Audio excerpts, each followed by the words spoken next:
first half, then we're going to have a 10-minute break. The second half is going to be just as good. You just got to keep that energy up to welcome one last person to the stage. Welcome! Is he coming? Yeah, Frater!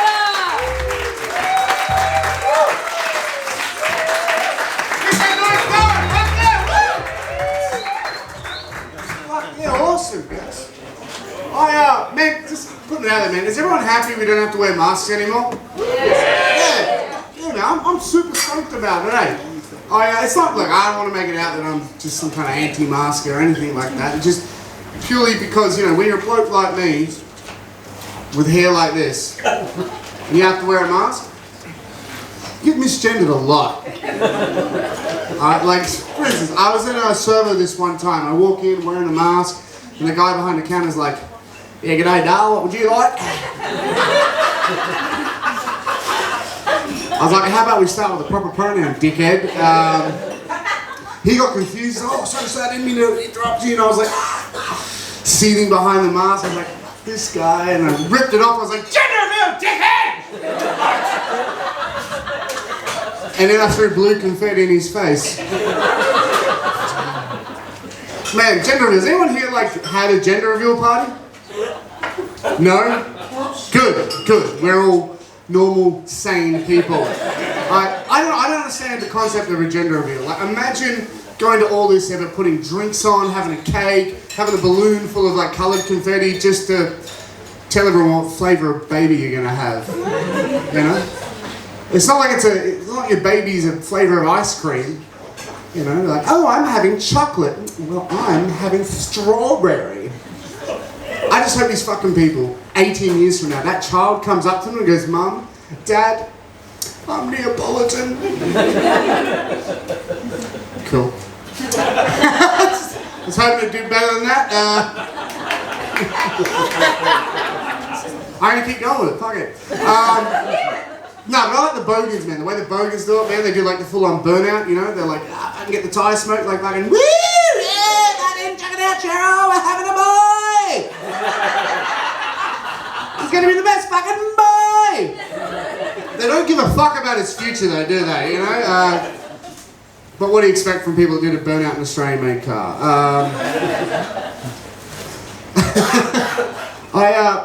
My mum, she says weird things to me sometimes. She said to me a couple of years ago, she said, "Dan, have a safe flight." And I looked at my economy class ticket and was like, "I'll try."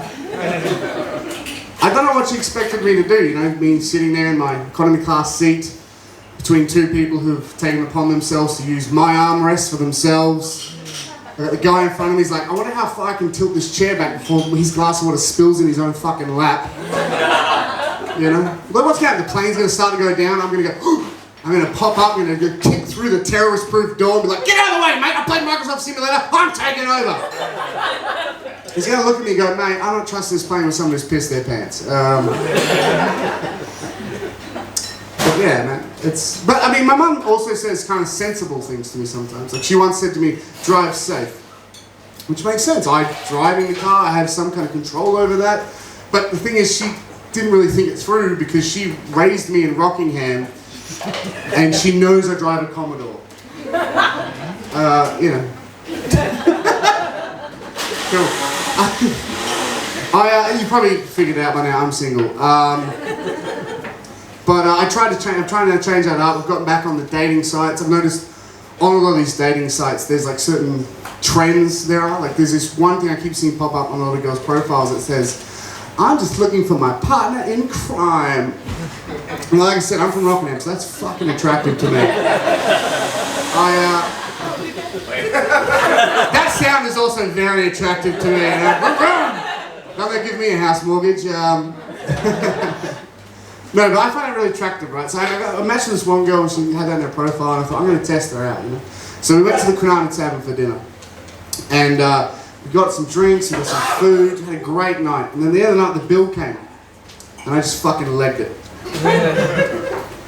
And sure enough, she followed. So I don't think I'm single for much longer, guys. You know. But there's all sorts of weird trends on Facebook. I live near Freo, right? And one that comes up a bit is like girls on their profile saying that they're vegan as fuck. Okay, cool, that's the response I kind of expect. But I went on the state that she was vegan as fuck, and I thought, I'm going to test this girl out. So I went and asked her, you know, what does it mean to be vegan as fuck? And she starts going on this massive tirade about, well, you know, it's all animals and ethics and all this, and like half the problem is there's too many people in this world, we need to control the population. And then, as she was saying that, I remembered that vegan condoms are not vegan. Alright, moving on! I also noticed too on Tinder, like you get a lot of these girls, there's this little sticker nowadays on their profile that says vaccinated, but it never says what for. I started swiping left on those girls and I ended up just going on dates with unvaccinated girls. And I went on this date with this one girl and I was asking her, you know, why she is unvaccinated, and she started going on a tirade about, oh, it's this and 5G and government and George Soros and all this shit. And then she like started crying, and she goes, and the worst thing of all is my friend, she got the vaccine and it's been like 3 months and she hasn't even had a period and she's so pretty and like, oh, she's never gonna have a kid and you should look at her, she's so amazing. And she showed me the picture of this girl and fuck me dead, I knew her. She was vegan as fuck.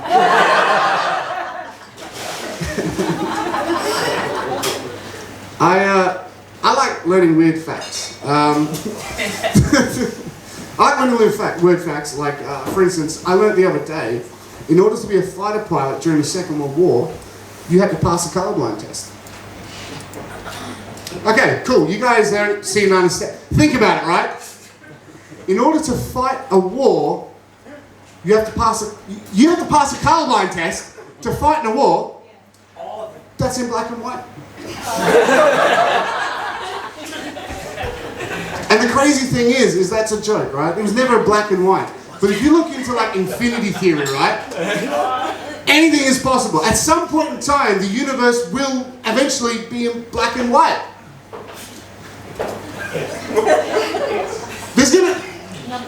Fuck you! I'm trying to educate, like, there's endless possibilities. Like, there's a thing where, you know, I become Genghis Khan, and there's another one where I become Picasso, and I'm sitting here going, this is fucked. I'm at the stage of the universe where I'm bombing on stage. Woo, fuck you, woo.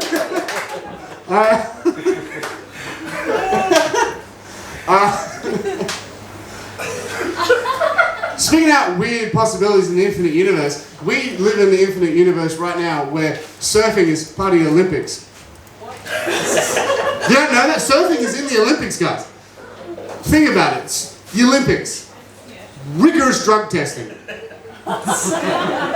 And surfing is in it. I'm pretty certain part of the surfers' training regime is bucket bombs. You know, infinite possibilities, guys. Just get around it. There's a reality where you're all like, fuck me, this was worth the money.